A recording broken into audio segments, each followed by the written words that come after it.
같이 기도하심으로 2020년 9월 5일 토요일 새벽 기도회를 시작하겠습니다. 하나님 참 감사합니다. 오늘도 저희에게 새날 주시고 하나님 이렇게 모든 성도가 모여 예배하며 주님을 찬양하는 가운데 하루를 시작하게 하신 은혜 감사합니다. 하나님 오늘 예배 가운데 우리에게 세상을 살아가며 믿음을 지키는 지혜를 더하여 주시기를 간절히 소원합니다. 머리로 깨닫게 하여 주시고 마음에 전달되게 하여 주시고 그래서 우리가 그것을 삶으로 살아내는 지혜와 능력을 입혀주시기를 간절히 소원합니다.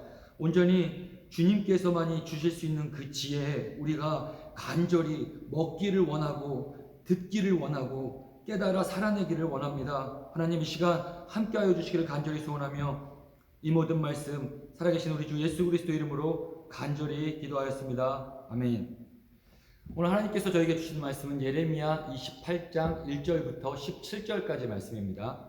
예레미야 28장 1절부터 17절까지 말씀입니다. 잠깐 말씀 묵상하시겠습니다.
오늘의 본문 말씀은 하나냐라는 선지자를 통해 우리에게 하나님께서 거짓 선지자와 관련한 중요한 두 가지 사실을 알려주고 계십니다. 첫 번째는 우리가 거짓 선지자를 어떻게 구별할 수 있는가, 그리고 두 번째는 그렇다면 거짓 선지자는 이 시대 누구이며 도대체 어디서 활동하고 있는가와 관련된 내용입니다. 오늘 말씀의 배경이 이렇습니다. 이때는 이스라엘 마지막 왕 시드기야 왕 때의 일입니다. 남유다는 원래 총 3번에 걸쳐 바벨론으로부터 공격당하고 망하게 되는데, 오늘 말씀에 시드기야가 왕이 되었을 당시는 남유다가 이미 1차 공격, 바벨론에게 2차 침공까지 당한 상황이었습니다. 1차 때는 여호와김이 왕이었을 때 당했습니다. 침공을 당했습니다. 그때 잘 아시는 것처럼 다니엘과 같은 나라의 인재들이 포로로 끌려갑니다. 그리고 두 번째 2차 침공 때는 여호와긴이 왕이었을 때 그 2차 침공을 당하게 되는데, 그때는 많은 성전의 기구들을 빼앗기고 그리고 용사와 대장장이 등 어떤 나라의 기술자들, 어떤 필요한 인력들을 포로로 끌고 갑니다. 그리고 오늘 말씀은 아직 그 3차 침공이 일어나지 않은 시드기야 남유다의 마지막 왕 때의 일입니다. 하나님께서는 이때 시드기야가 왕이 되었을 때 이제 바벨론으로부터 이제 그 심판이 임박했음을 알리시면서 예레미야에게 멍에를 메고, 그리고 그 멍에를 시드기야 왕과 그리고 바벨론을 그 당시 같이 대적하기 위해 모여있던 시드기야 왕을 만나러 예루살렘에 온 그 주변 국가들의 사절들에게 그것을 나누어 주라고, 그 멍에를 예레미야로 나눠 주라고 명령하셨습니다. 이 멍에는 바로 바벨론의 느부갓네살을 의미하고 있었습니다. 하나님께서는 이미 오랜 기간 선지자들과 예레미야 입술을 통해 말씀하셨던 것처럼 느부갓네살의 손에, 바벨론의 왕 느부갓네살의 손에 이스라엘을 포함한 주변 국가들의 운명을 그의 손에 맡기셨다는 것을 확실히 하나님의 뜻을 보여주시기 위해 그 상징적인 표현으로 예레미야에게 멍에를 메고 가서 그것들을 시드기야 왕과 그리고 그 시드기야 왕을 만나러 온 그 사절단들에게 나누어 주라고 말씀하셨습니다. 그리고 나서 오늘 본문 말씀 28장 1절을 보니 하나냐라는 예언자가 나타나서 성전에서 제사장들과 백성들 앞에서 하나님의 이름으로 이렇게 예언을 하기 시작합니다. 그 내용이 2절부터 오늘 말씀 28장 2절부터 4절까지 나와 있는데 그 메시지를 보면 이러한 내용입니다. 하나님께서 바벨론을 꺾으실 것이다. 그리고 예전에 1차 때 2차 침공 때 잡혀갔던 여호와 김의 아들 왕의 아들 여고니아를 비롯한 사로잡혀간 자들과 그리고 바벨론에 빼앗긴 성전의 많은 기구들이 2년 안에 돌아올 것이라는 예언을 하게 됩니다. 이 하나냐의 메시지는 어찌 보면 소망의 메시지였지만 예레미야 선지자가 예언한 내용과는 많이 다른 내용이었습니다. 그래서 6절에 보시게 되면 이 하나냐의 소망의 메시지를 들은 예레미야조차도 야, 이스라엘의 미래가 너의 말처럼 정말 그렇게 되면 좋겠다라고 이렇게 이야기합니다. 아멘. 주님께서 그렇게만 하여 주신다면 오죽이나 좋겠소. 당신이 예언한 말을 주님께서 성취해 주셔서 주님의 성전 기구와 모든 포로가 바벨로니아에서 이곳으로 되돌아올 수 있기를 바라오. 그러니까 하나냐의 그 예언을 들은 예레미야 선지자가, 그 거짓 선지자의 예언을 들은 예레미야 선지자가 나도 그렇게 되기를 원한다라고 말하고 있다는 겁니다. 하지만 예레미야는 하나님의 계획과 뜻을 그 거짓 선지자 앞에서 그리고 혼란스러워하는 그 백성들 앞에서 올바로 전달해야만 했습니다. 자신도 6절에서 말한 것처럼 하나냐의 예언처럼 자신이 사랑하는 그 이스라엘 백성들이 운명이 그렇게 되기를 간절히 원했지만 하나님의 뜻은 그게 아니니 이제 잘 들으라고, 그러면서 이제 7절과 8절에서 예레미야는 이스라엘 백성들에게 귀를 열고 잘 들으라고 말합니다. 너희가 바벨론 포로로 끌려가는 것은 이전부터 선지자들을 통해 이미 예언된 하나님의 확실한 뜻이었다라는 것을, 그 하나님의 뜻이 변하지 않았음을 다시 선포합니다. 그러자 그것을 듣고 있던 하나냐가 10절에서 예레미야 목에 있던 멍에를 꺾어버리고 백성들이 보는 앞에 다시 예언을 하는데 하나님께서 느부갓네살의 멍에를 이렇게 민족의 목에서 벗겨서 꺾겠다라는 거짓 예언을 다시 하게 됩니다. 그러자 예레미야는 그 자리를 떠나고, 그리고 나서 13절 이후 말씀에서 하나님의 말씀을 받은 예레미야가 다시 그 꺾인 나무 멍에를 벗어버리고 쇠멍에를 치고 다시 하나님의 심판은 변하지 않았음을 선포하며 하나냐의 죽음을 예언하고, 예언대로 하나냐는 오늘 말씀에서 그 거짓 예언을 시작한 지 2달 만에 죽게 됩니다. 오늘 말씀을 통해 보니 지금 시대도 이 하나냐와 같은 거짓 선지자, 거짓 교사들이 참 선지자와 같은 동일한 모습으로 교회 안과 밖에 존재하고 있는 것을 우리가 알 수 있습니다.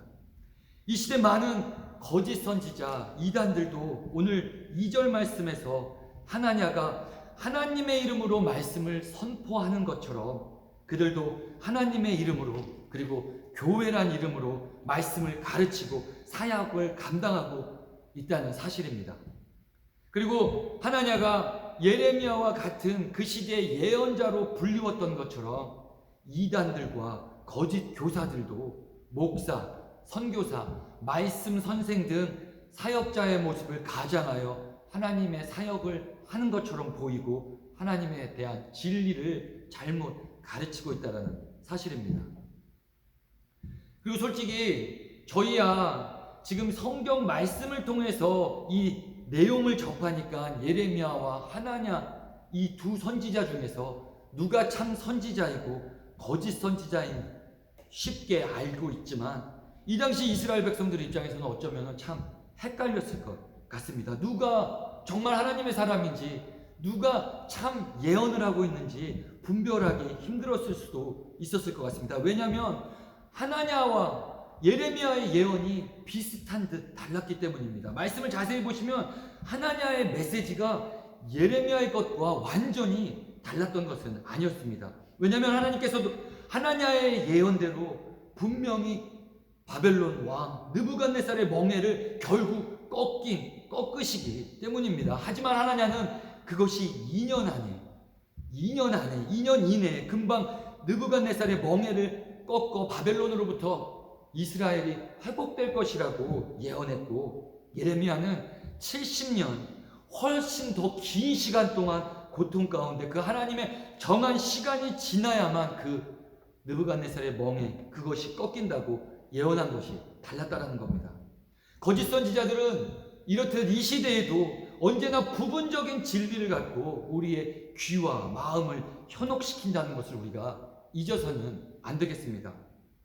만약 이 시대 거짓 선지자들이 아예 우리 기독교 진리와 다른 것을 이야기한다면 우리는 그것에 잘 속지 않을 겁니다. 하지만 이들은 성경적 진리들 혹은 하나님에 대한 사실들을 한두 개만 붙잡고 그것을 왜곡하고 꼬아서 그리고 구분하기 어렵게 만든다라는 겁니다. 바로 오늘 말씀에 하나냐의 예언처럼, 그리고 그 거짓 예언인 하나냐의 예언이 예레미야의 예언과 어느 정도 부분적으로 일치된 것처럼 이 시대에도 많은 거짓 선지자들이 그 하나님의 진리를 왜곡하고 그리고 완전 틀린 것으로 보이지 않게 그 말씀을 가르치고 있다는 것입니다. 그래서 이스라엘 백성들 누가 참 예언을 하는지 구분하기 어려웠을 수도 있었다는 겁니다. 베드로 사도가 베드로 후서에서 이런 말씀을 합니다. 우리 교회 안에 거짓 교사들이 만연하고 그 거짓 교사들이 우리를 파멸로 몰고 갈 이단들을 몰래 끌어들이고 있다고, 몰래 이단들을 거짓 교사들이 끌어들이고 있다라는 말씀을 증거했습니다. 그러니까 이단과 거짓 교사들은 우리 교회 밖에 세상에만 존재하는 것이 아니라 이미 이 교회 안에, 기독교 안에 진리로 가장하여 1세기 때부터 교회가 세워진 이후, 바로 그 이후부터 이미 거짓 교사들이 활동하고 있었다라는 말씀입니다. 그러면 아까 말씀드린 것처럼 우리가 쉽게 구분할 수 있는 이단들이야 그렇다 쳐도, 그렇다면 우리의 교회 안에 들어와 있는 거짓 선지자들 우리는 어떻게 구별할 수 있는가? 그들의 특징에 대해 마틴 로이드 존스 목사님께서 이렇게 말씀하십니다. 거짓 선지자는 좁은 문을 들어가며 좁은 길을 걸어가야 할 절대 필요성을 강조하지 않는다. 이렇게 말씀하며 교회 안에 들어와 있는 거짓 선지자들의 말씀 선포시에 침묵하고 있는, 그들이 말하지 않고 있는 어떤 진리들, 그것들이 어떠한 것인지 이렇게 정리해 주십니다. 첫 번째, 거짓 선지자는 하나님의 공의와 진노에 대해 침묵한다라고 이야기합니다. 이렇게 덧붙입니다. 거짓 선지자는 하나님의 성결과 의와 공의와 진노에 대해서는 매우 드물게 말한다. 하나님의 사랑은 항상 말하나 그 밖의 것들은 말하지 않는다. 그는 우리들이 모두 관계를 맺고 있는 이 거룩하고 존귀한 분에 대해 설교할 때 아무도 두려워 떨게 하는 일이 없다. 그는 대체로 하나님에 대한 진리 하나만을 강조하는데 곧 사랑이다. 이것이 오늘 본문 말씀 속에 하나냐의 예언에 깔려있는, 기초하고 있는 바로 그 생각과 사상이었습니다. 하나님께서는 사랑이시기 때문에 no matter what, 우리가 어떻게 살든지, 너희가 이스라엘 백성들 어떻게 살든지 간에 너희를 버리시지 않고 고통 속에 오래 두시지 않고 참으시지 않고 금방 너희를 회복시켜 주실 것이다 라는 예언을 하게 됐다라는 겁니다. 이것은 또 오늘날에도 어려움을 만나는 성도들에게 언제나 모든 것은 형통할 것이다라는 어떤 번영신앙, 기복신앙의 바로 그것의 기초가 된 예언이었다라는 말씀입니다. 그리고 두 번째, 거짓 선지자는, 마틴 로이드 존스 목사님 두 번째로 거짓 선지자는 절대로 심판과 지옥에 대해 침묵한다라고 이야기합니다. 거짓 선지자가 결코 강조하지 않는 또 다른 교리는 최후 심판과 버림받은 자들의 영원한 운명이다. 유감스럽게도 지난 반세기 동안 최후 심판에 대한 설교는 많지 않았다. 그렇다. 거짓 선지자들은 이와 같은 가르침을 좋아하지 않는다.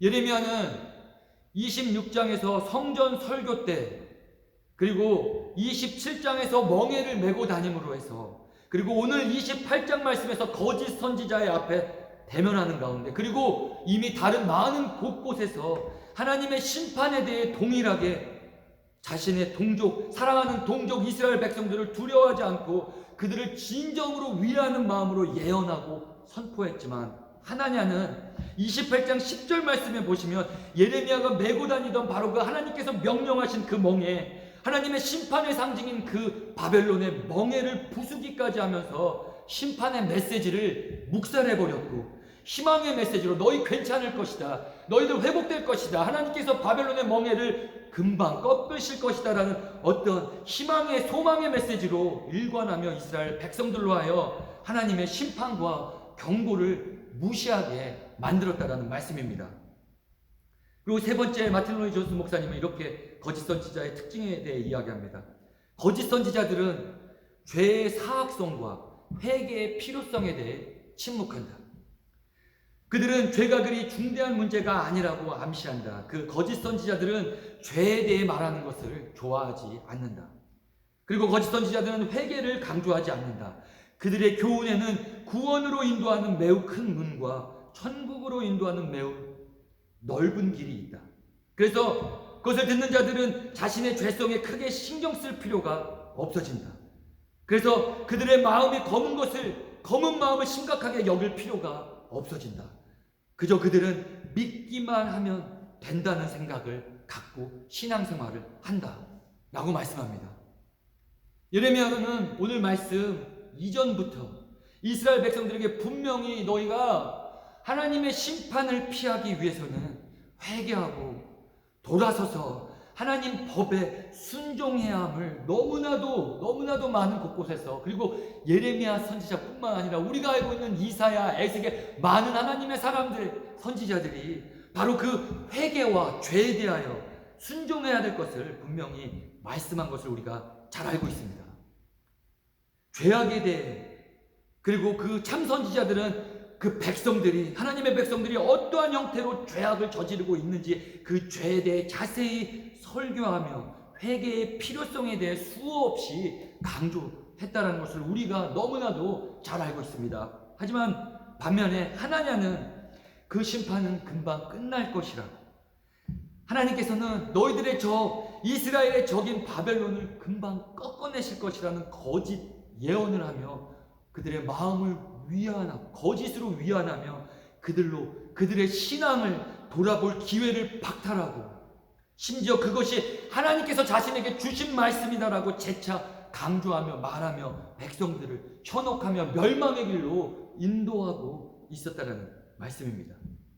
바로 이 세 가지가, 바로 지금 나눈 이 세 가지 말씀 가운데, 사역 가운데 하나님의 공의, 진노, 심판, 지옥에 대하여 침묵하고 회개하고 하나님께 돌아서야 하는 것을 말하지 않는 이 바로 세 가지가 하나냐와 같은 거짓 교사, 거짓 선지자들이 행하고 있는 특징, 그들이 전하고 있는 가르침의 특징이라는 것입니다. 그럼 이제 두 번째 질문에 한번 답해 보겠습니다. 그렇다면 지금 이 시대에 거짓 선지자는 누구이며 어디에 있는가? 잘 생각해보면 하나냐와 같은 거짓 선지자들이 전하는 이 왜곡된 메시지 때문에 우리 성도들이 분명히 현혹되고 바른 믿음에서 떠나게 되니까 분명 우리는 그 거짓 선지자들의 메시지를 경계하고 조심해야 한다는 것이 당연한 말씀입니다. 하지만 과연 이렇듯 거짓 진리에 현혹되는 이유가 그들의 메시지 때문이라고만 봐야 하는지는 다시 한번 생각해 봐야 합니다. 무슨 말씀인가 하면 거짓 선지자들과 그들의 메시지가 분명히 문제이긴 해도 이것은 그들의 거짓 메시지들은 태초부터 시작된 사탄의 계략이었다라는 것을 생각해 본다면, 그리고 우리가 이 타락된 생산 속에서 살아가는, 그리고 우리 성도가 그 거짓된 자들과 거짓된 메시지와 싸워나가며 살아야 되는 운명이라는 것을 생각해 본다면, 그 메시지를 듣는 우리 성도의 자세와 과연 판단력에는 문제가 없는지 돌아봐야 한다는 말씀입니다. 어쩌면 거짓 선지자들을 더욱 구별하기 어렵게 만드는 원인은 그들의 메시지이기도 하지만, 그 거짓 선지자들의 메시지를 듣는 우리 내면의 자세일 수도 있다라는 말씀입니다. 그 거짓 선지자들은 누구인가? 어디에 있는가? 어쩌면 우리의 마음의 내면 안에 존재하고 있을 수도 있다라는 말씀입니다. 거짓 선지자들은 언제나 우리 인간들이 원하는 메시지를 던지며 진리로부터 멀어지게 해서 우리를 파멸의 길로 인도하고 있기 때문입니다. 우리들에게 좀 이런 성향이 좀 있는 것 같습니다. 나에 대해서, 우리 자신에 대해서 누군가 그렇게 옳은 소리나 옳은 말을 할 때는 좀 그런 소리는 듣기 싫어하지만, 약간 과장되었더라도 우리 자신에 대한 긍정적인 이야기나 칭찬, 어떤 격려들은 듣고 싶어 한다라는 사실입니다. 아무리 나에 대해 나도 인정하고 있는 나의 연약한 부분이라 할지라도, 나에 대해 100% 아니 1000% 모두가 인정하고 나도 인정하는 옳은 이야기라 할지라도, 그리고 그것이 아무리 부드럽게, 아무리 유연하게 표현되어서 나에게 남의 입을 통해 전달된다 할지라도, 우리의 마음이 솔직히 그 이야기를 듣게 됐을 때는 불편한 것이 사실이라는 겁니다. 그런데 반대로 어떤 칭찬들, 격려들, 긍정적인 메시지들은 그냥 하는 말인 것을 알면서도, 그냥 저 사람이 나를 위해서, 나의 기분을 좋게 하기 위해, 나의 덕을 세우기 위해서 그냥 하는 말인 줄도 알면서도 우리는 그냥 그것이 계속 듣고 싶어지고 기분이 좋아지게 된다는 말씀입니다. 거짓 선지자들은 바로 우리의 이러한 성향을 악용하고 있습니다. 우리가 듣고 싶어하는 말을 하며 우리의 관심을 잡아내고, 그래서 우리로 하나님의 말씀과 그의 본 뜻에 대하여 오해하게 만들고 편향된 진리를 갖도록 함정을 덫을 놓고 있다라는 말씀입니다. 이것은 신앙생활에서 우리가 말씀을 읽을 때, 설교의 메시지를 들을 때도 그대로 나타납니다. 우리는 메시지를 들을 때 나의 연약한 부분을 건드리는 부정적인 메시지보다는 나를 일으켜 세우는, 나를 기분 좋게 만드는 긍정적인 메시지에 더 귀를 기울이고 아멘이라고 화답한다라는, 바로 그 말씀입니다. 오늘 말씀의 이스라엘 백성들, 이미 바벨론으로부터 1차, 2차 걸쳐 2번이나 심각한 공격을 당한 상황이었습니다. 그래서 어쩌면 이들에게 지금 필요한 메시지는 따뜻한 격려와 긍정적인 메시지가 필요했을 것 같습니다. 자신들이 사랑하는 그 나라가 망해가는 그 위협 가운데 살아가는 이들에게는 어쩌면 이들이 듣고 싶었던 예언은, 메시지는 바로 70년 동안 남의 나라에서 포로 생활을 할 것이라는 예레미야의 메시지가 아니라, 어쩌면 빠른 시간 안에, 2년 안에 모든 것이 회복될 것이니, 모든 것이 형통할 것이니 걱정하지 말라는 바로 하나냐의 그 소망의 예언이 그들의 마음에 더 다가왔고 마음을 만졌을 수 있었다라는 말씀입니다. 그리고 그 하나냐의 예언을 듣고 묵상하자, 하나님은 사랑이시고 복 주시는 분이라는, 언제나 복 주시는 분이라, 마치 우리에게 복을 빚지신 분이라는 것처럼 복 주시는 분이라는 하나님의 언약과 그 하나님의 성품에 더 맞는 것처럼, 그 메시지가, 하나냐의 메시지가 그렇게 생각되기 시작했을 겁니다. 그래서 그들은 하나냐의 메시지가 예레미야의 메시지보다 더 성경적이고 믿음의 사람의 메시지라고 생각할 수 있었을 것 같다라는 말씀입니다. 우리의 삶에도 여러 가지 종류의 아픔과 여러 가지 어려움들이 존재했었고, 지금도 존재하고 있고, 앞으로도 존재할 것입니다.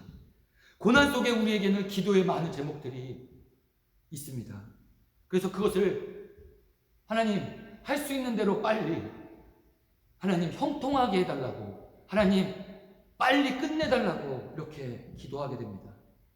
그것들이 특별히 육체의 질병, 자녀들의 문제, 배우자와의 문제, 인간과의 갈등의 어떤 문제들, 그리고 재정적인 어려움, 어떤 그러한 것들, 우리의 삶을 너무나도 뼈아프게, 우리의 심령을 아프게 하는 진짜 어려운 문제들이라면 우리는 더욱더 하나님 그 고통이 빨리 지나가게 해달라고 간절하게 붙잡 매달릴 수밖에 없기 때문에 그럴 수밖에 없다는 것입니다.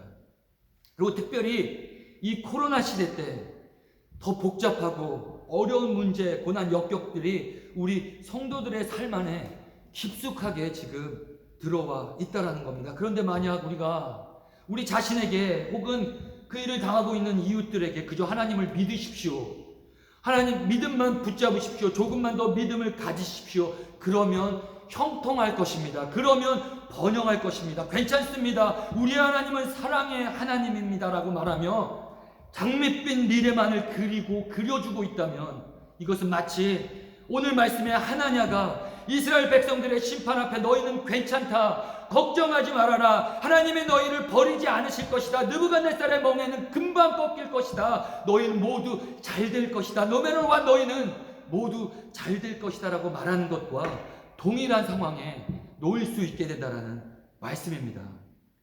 크리스찬들의 어려움 앞에 모두가 형통할 것이라는 것은 오늘의 말씀과도 배치되는 말씀이고 위로이고 성경이 말하는 진리와도 다르다는 것을 우리가 알아야 한다는 겁니다. 그 누구보다도 우리 하나님 아버지께서 오늘 6절의 예레미야처럼 성도요, 그분의 자녀된 우리의 삶이 형통하시기를 원하십니다. 그리고 그것이 사실이고 진리입니다. 주님을 믿으면 형통하고 평탄합니다. 하지만 그 형통과 평안은 바로 우리의 영혼의 라이프에 대해서는 언제나 정확하게 적용되지만 육신의 삶에 대해서는 오늘 이스라엘 백성들의 운명처럼 그렇지 않을 수도 있다는 말씀입니다. 우리 성도의 삶에는 분명히 하나님께서 이스라엘에게 허락하신 바벨론의 멍에와 같은 삶의 멍에들이 존재하게 되어 있습니다. 왜냐하면 우리는 타락한 세상을 살아가고 있기 때문입니다. 금방 말씀드린 여러 종류의 삶의 문제들일 수도 있고 어쩌면 사명과 어떤 사역들일 수도 있습니다.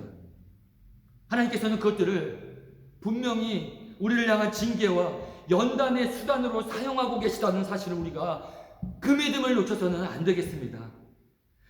그 멍에들을 우리에게 허락하시는 하나님의 목적은 어떨 때는 회개를 요구하시고 어떨 때는 욥과 같이 고난 가운데 우리가 하나님을 더 알고 누리기를 원하시기 때문에, 그리고 어떨 때는 우리의 인격이 그리스도를 더 닮아가게 하시려는데 그 어려움에 고난의 목적이 하나님의 목적이 있다는 것을 우리가 놓쳐서는 안 되겠습니다. 성도가 당하는 모든 종류의 어려움에는 하나님의 선한 의도와 하나님의 선한 의지와 하나님의 선한 목적이 분명히 담겨 있다라는 말씀입니다.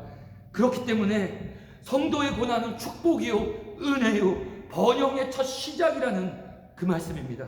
아브라함에게 이삭을 바치라고 하셨던 하나님, 야곱을 라반의 집에서 14년간 고생시킨 하나님, 어린 나이에 요셉을 다른 사람들도 아니고 형제들에게 미움을 사게 하셔서 이집트로 끌려가게 하신 하나님, 모세가 살인을 저지르고 미디안 광야에서 헤매고 살았던 그 쫓겨나간 이야기, 이스라엘 백성이 40년간 광야 생활을 한 것도, 그리고 오늘 말씀에서처럼 남유다를 바벨론으로 70년간 포로 보내신 것 또한, 이 모든 것들이 하나님께서 선한 목적과 의도를 갖고 그분의 사랑의 마음을 보이시기 위해 궁극적으로 최종적으로 하나님 나라를 누리시게 하시기 위한 하나님의, 우리의 영원한 영적 형통함을 위한 하나님의 놀라운 섭리라는 은혜라는 말씀입니다. 예레미야 29장 11절 말씀을 보시면 하나님께서 이 바벨론의 포로로 끌려가는 일을 두고 이렇게 말씀하십니다. 너희를 두고 계획하고 있는 일들은 오직 나만이 알고 있다. 내가 너희를 두고 계획하고 있는 일들은 재앙이 아니라 번영이다. 너희에게 미래에 대한 희망을 주려는 것이다. 나 주의 말이다. 하나님께서는 이스라엘 백성들에게 바벨론 포로 생활 70년 그 포로 생활하는 것은 재앙이 아니라 하나님께서 주시는 번영의 시간이라고 우리에게 말씀하시고 계십니다. 우리 모두가 어려움은 재앙으로, 고난은 재앙으로 벌로 알고 있었는데 하나님께서는 그 시간을 우리에게 번영의 시간이라고 말씀하신다는데 우리가 좀 집중해야 합니다. 우리의 머리로 이해되지 않습니다. 남의 나라 종살이가 어떻게 번영이고 축복이 될 수 있습니까? 나의 경제적인 어려움이 어떻게 축복일 수 있습니까? 나의 자녀가 아픈 것이, 내 육신이 아픈 것이, 관계의 문제가 틀어진 것이 어떻게 축복이 번영이 될 수 있다는 말입니까? 그 모든 것들이 축복이요 번영이 될 수 있는 이유와 조건은 딱 한 가지, 우리가 그 일을 통해 하나님의 뜻과 마음을 알아 하나님의 능력을 읽고 성령의 능력을 읽고 주님 앞에 겸손하게 살아간다면 그때 바로 그것이 우리에게 축복이 되게 된다는 말씀입니다. 탕자가 당했던 그 어려움이 탕자로 하여 아버지 집의 풍요함을 깨닫게 해주었다. 그래서 그 탕자의 어려움이 축복의 통로가 되었다는 것을 우리가 기억할 필요가 있다는 겁니다. 만약 이스라엘 백성들이 이 바벨론 70년간 종살이를 통해 더욱 하나님의 뜻을 분별하고 하나님 앞에 겸손하여져 살아갈 수 있게 되었다면 결국 그것은 그들을 번영의 삶으로 이끄는 축복의 멍에의 역할, 통로의 역할을 하게 되지 않았겠냐라는 말씀입니다. 이 번영신학에서 이야기하는, 기복신앙에서 이야기하는 믿기만 하면 모든 것이 무조건 형통할 것이라는 이 생각이 위험한 이유는 바로 만약 그 일이 일어나지 않았을 때, 그 어려움이 지나가지 않았을 때 우리는 나의 믿음이 부족해서 그런 것이 아닌지 믿음의 능력을 의심하게 되기 때문입니다. 현재 삶의 문제와 어려움 속에 하나님은 형통하게 하시는 분이다. 하나님은 언제나 복 주시는 분이시다라고 말하는 가운데 그 일이 형통하게 되지 않았을 때, 그 어려움이 여전히 그 어려움을 갖고 살아야만 했을 때 우리는 하나님은 나를 사랑하시지 않는가? 하나님은 나를 외면하시는가?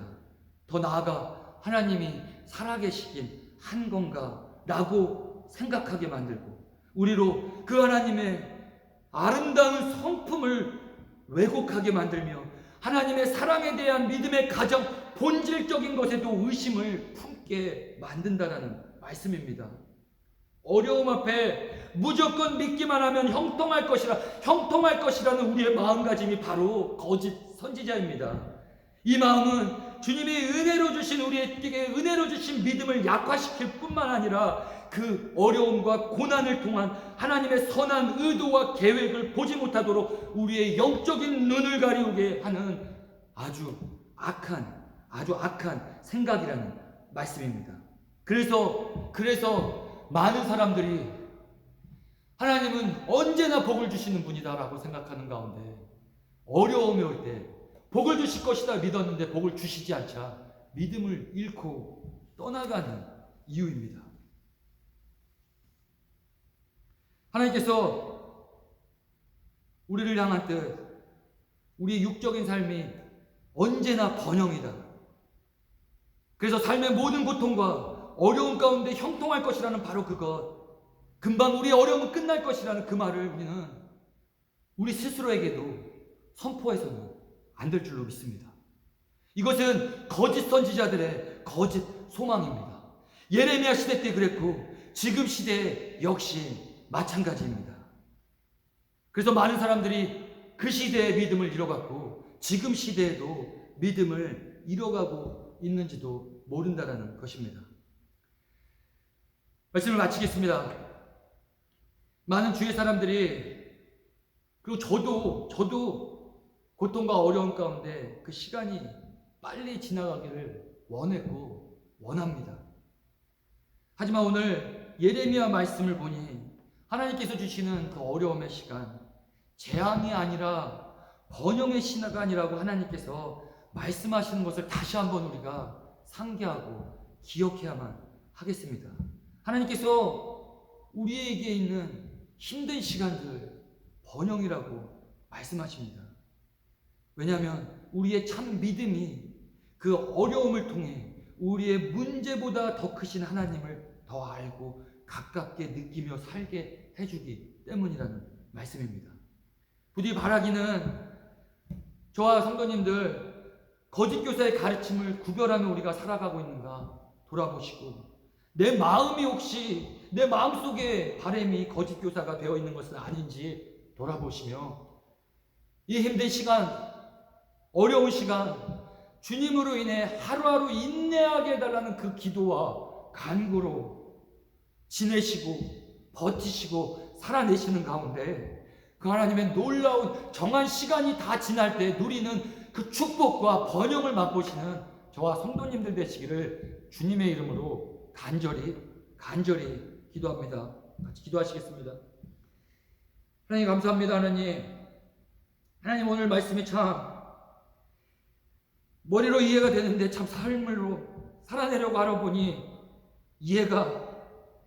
살아내기가 참 쉽지 않은 말씀인 것을 다시 한번 말씀을 전하는 가운데 깨닫고 말씀을 묵상하는 가운데 깨달았습니다. 하나님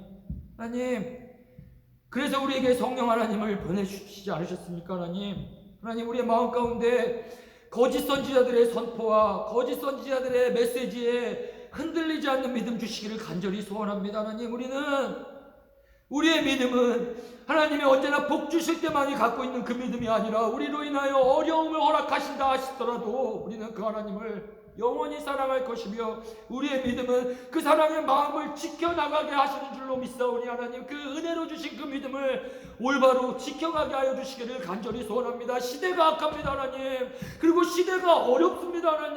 하나님 도와주시기를 간절히 원합니다. 우리의 모든 사랑하는 성도님들, 어려움 당하고 있는 성도님들, 우리의 모든 마음이 아버지의 마음이 예레미야의 선지자의 마음처럼 아멘으로 그 고통이 빨리 지나갔으면 좋겠다라는 마음으로 간구하며 기도하며 중보합니다. 하지만 하나님 우리가 더 바라며 원하는 것은 아버지 그 시간들 어려운 시간들 하루하루 인내하는 가운데 아버지를 더 알아가게 하시고 그 아버지를 알아가는 축복을 누리게 하여 주시기를 간절히 소원합니다. 하나님 우리의 연약한 모든 체질들을 아시고 우리의 성격을 아시고 우리의 정서를 아시는 하나님 성령님 날마다 충만히 역사하여 주셔서 그 거짓 선지자의 꼬임의 메시지에 넘어가지 아니하고 어려운 가운데 욥과 같이 아버지 우리가 고뇌하고 번뇌하겠지만 아버지를 그리며 묵상하며 그 그리스도의 십자가의 고난을 기억하는 가운데 우리의 고난 또한 이겨내는 우리 될 수 있도록 주여 축복하여 주시고 그렇게 될 때 세상이 이 교회를 향하여 놀라고 세상의 빛과 소금의 직분을 감당하는 줄로 믿사오니 하나님 우리의 마음 안에 그 인내할 수 있는 믿음을 더하여 주시기를 간절히 소원하며 이 모든 말씀 살아계신 우리 주 예수 그리스도의 이름으로 간절히 기도하였습니다. 아멘. 하늘에 계신 우리 아버지여 이름이 거룩히 여김을 받으시오며 나라에 임하옵시며 뜻이 하늘에서 이룬 것 같이 땅에서도 이루어지이다. 오늘날 우리에게 일용할 양식을 주옵시고 우리가 우리에게 죄 지은 자를 사하여 준 것 같이 우리 죄를 사하여 주옵시고 우리를 시험에 들게 하지 마옵시고 다만 악에서 구하옵소서. 대개 나라와 권세와 영광이 아버지께 영원히 있사옵나이다. 아멘.